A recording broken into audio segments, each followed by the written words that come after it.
Hello and welcome to another episode of the Wealth Building Strategies podcast. I'm your host, Jeremy Constantino, and today I'm super honored to have on as a guest Dan Calonge. Welcome, Dan. Hi, Jeremy. Great to see you. Thanks for having me on today. Yeah, thanks for coming on. So, Dan, you are a part or actually managing partner of Avanza Investments, and your group has involvement in over 10,000 apartment units across 11 states, $400 million in assets under management. So congratulations on the success in multifamily investing. Also, you are still have another full-time job. You have a full-time job in addition to investing in real estate, and you are the head of learning development for Alta Fiber, based in is that based in Cincinnati? Yeah, it is. Yeah. Yeah, and I Right. should I should also add some context there. So the 10,000 units and all that is really referring to myself and the strategic partners that I have. Me personally, I'm a part of I think a 480 units as a general partner right now. And yeah, so I just want to make sure that that I Excellent. clarified that. Yeah, thank you for clarifying that. And that's very impressive for somebody that has a full-time job in addition to investing in real estate. So, congrats on that. And so, I guess one of the main things that we want to talk about is your background and your history is very inspiring in that your parents are from Cuba. So jump right on in, and I guess would love to hear your story and your parents' story. Yeah, well, it's my background's a little unique in that my parents fled Cuba back in 1960. That's right around the time Fidel Castro took over. Um, they they just didn't like the way the direction the country was headed, and they honestly thought they'd be back in Cuba 6 months later or a year later. They came to the U.S. Um, and but it didn't turn out that way. You know, things kept with the Castro regime just kept getting worse, and so they ended up staying in the U.S. So my grandfather came. He was an attorney in Cuba and started waiting tables in the U.S. And it was, just having to start all over again in your, late 30s, early 40s. From a successful career doing something else is pretty humbling. And but they were able to do it. They worked, put food on the table, were able to get my dad and my mom both went to college.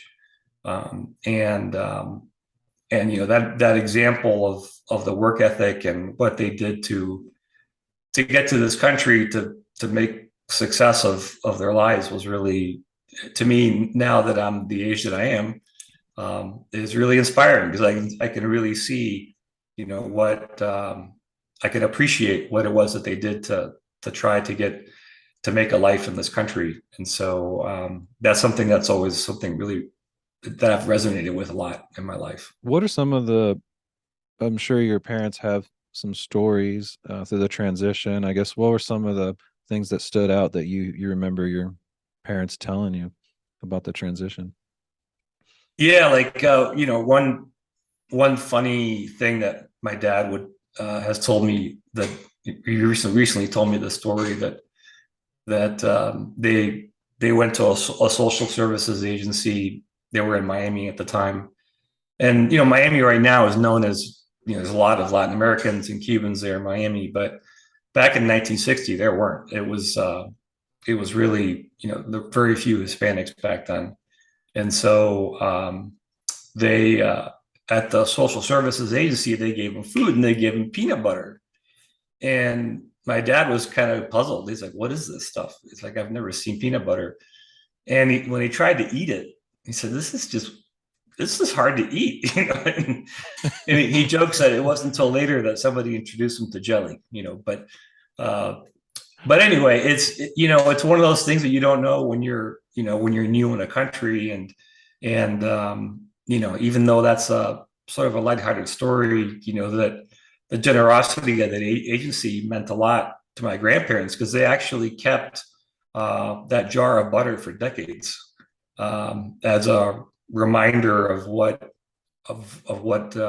they were given and as they got to the country. So yeah, that's just one story that I learned of recently that just made me think again of the whole transition and what they went through. What were some of their biggest challenges? I think the biggest challenges, frankly, were language. They didn't, English was not something that they studied. Um, as a matter of fact, my grandparents, some of them, a couple of them learned English fairly well. A couple really never could. They just couldn't figure it out. Um, I remember as a kid visiting them in Miami, and whenever the police would come or whatever, um, any city servant would come, they all the neighbors would call my grandparents to bring me out to translate because I was the only one that spoke any English in the whole street. And that was back in the 70s, early 80s, and yeah, it's that was probably the biggest challenge, the language, and then just adapting to a new culture, a new way of work, a new just everything's different, and it's something that to this day I've really focused a lot on as far as helping immigrants that come to the country because it's one of those things that is very very difficult, and I've seen it firsthand in my family, and hopefully I can help others in the transition too. So yeah, transitioning as an immigrant to the United States, one of those things is housing. So what? Yep. So how do you work with? So I'm assuming you help and you work with immigrants right now with housing. So I guess what is your experience there? Yeah, one of the things I love about apartment investing and real estate in this capacity is a couple things. One is that it it really helps us. If you're focusing on a working class apartment, class C and maybe B minus, that's really focused on the same type of apartment that an immigrant might fill. So I feel like investing in improving properties that are going to serve this clientele really speaks to my heart and speaks to something that I think is a great thing about this. What I also love too is that on the investor side, most people that come to this country don't know, don't know about stocks, much less about other stuff. But once they learn what they do learn, they learn from the general media about the stock market, and that's kind of what they get into. But no one's ever told them about these other ways to invest through real estate, and it's a great way to increase one's net worth over time in a pretty safe and predictable manner if you're with a good operator. So it's one of those things that for me from both of those angles it really fits my interests and my passions to help people improve the place that they live and also help people invest their money in something that they might not have access to otherwise.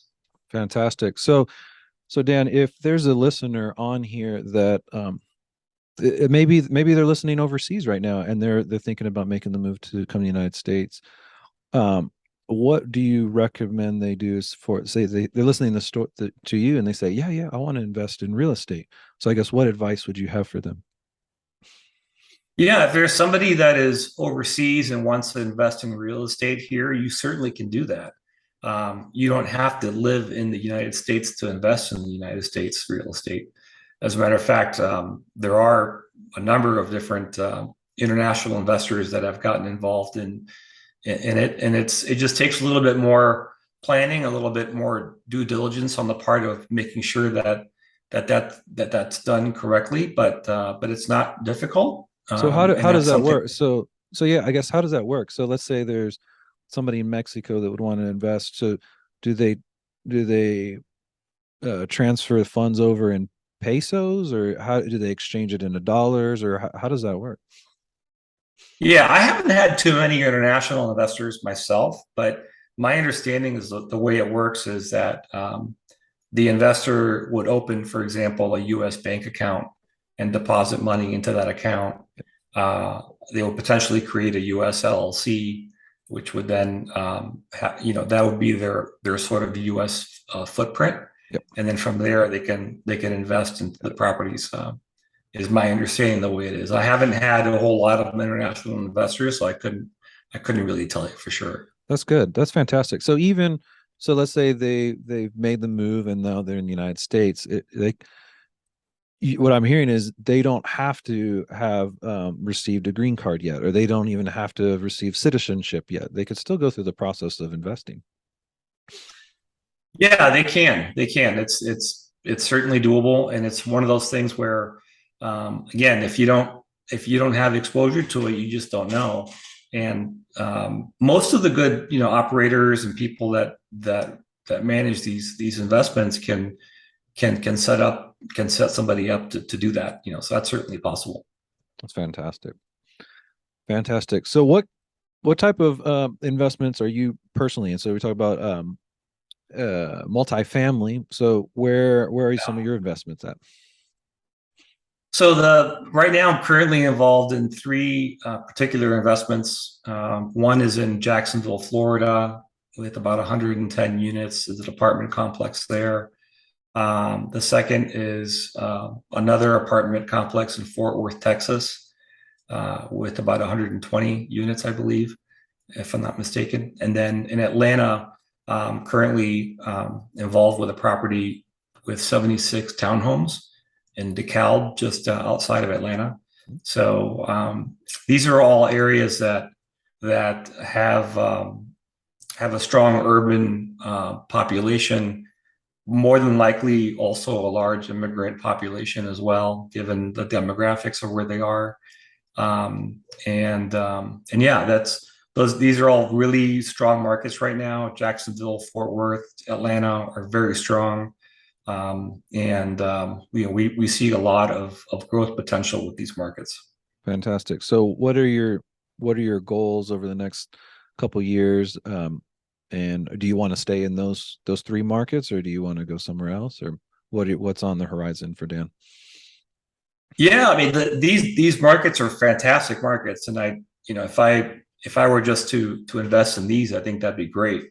I work with some strategic operators I just mentioned that have different deals going on in different parts of the country, but I tend to want to try to focus on the Southeast and really try to pick an area not just that's demographically growing as well, but also one where there's a strong likelihood that there's a strong immigrant population, or there's that aspect to it. Because in a way, that's something that I talk a lot about in the content that I create, and what I discuss is focusing a lot on that piece. And certainly, anybody can live there, but just knowing that is a high probability that somebody like that would live there is something that to me is a big piece of the why of why we're doing it.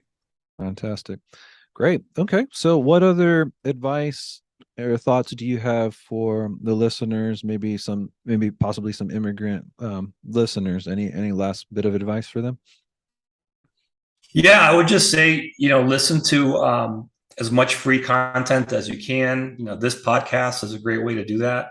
So catch different podcasts, read books, try to talk to people. Especially talking to people, I think is really going to open your eyes to what's available out there. So folks like Jeremy or myself, or anybody that is involved in this kind of real estate investing can really expose you to what's out there. And if I wish I would have known this a long time ago. I only got involved in this a few years ago, and as I the more I learned about it, the more I kept asking, why didn't I know about this before? Like, why is this so secretive? And I don't think it was necessarily, anyone was trying to hide anything.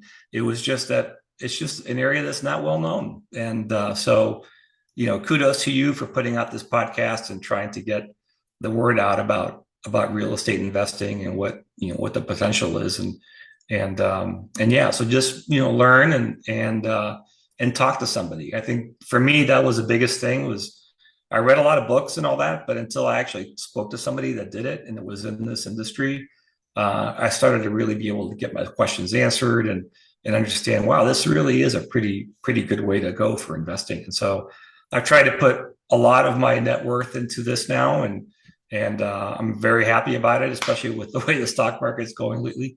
So that's gone well. But yeah, just listen and learn and talk to people that you know. And if you don't know anybody, contact me or Jeremy or anybody else that you listen to. Fantastic. Okay, so where can the listeners find you, find more information about your investment company? Yeah, so my firm is called Avanza Investments, Avanza. Avanza means to advance in Spanish. So that's the idea here, is to help people advance their financial well-being in the future. My website is avanzainvest.com. Hopefully you can include it in the show notes or something that people can click on. But you can find me there. I've got an ebook there for immigrants, some passive investors guide for immigrant investors to help you understand sort of the basics of what this whole thing works. And you're always free to talk to me anytime you like at dan@avanzainvest.com. Excellent. Well, thank you so much, Dan, for coming on the podcast to share your story and your family's story of coming to the United States and really advancing forward in commercial real estate investing. So, thanks so much, Dan.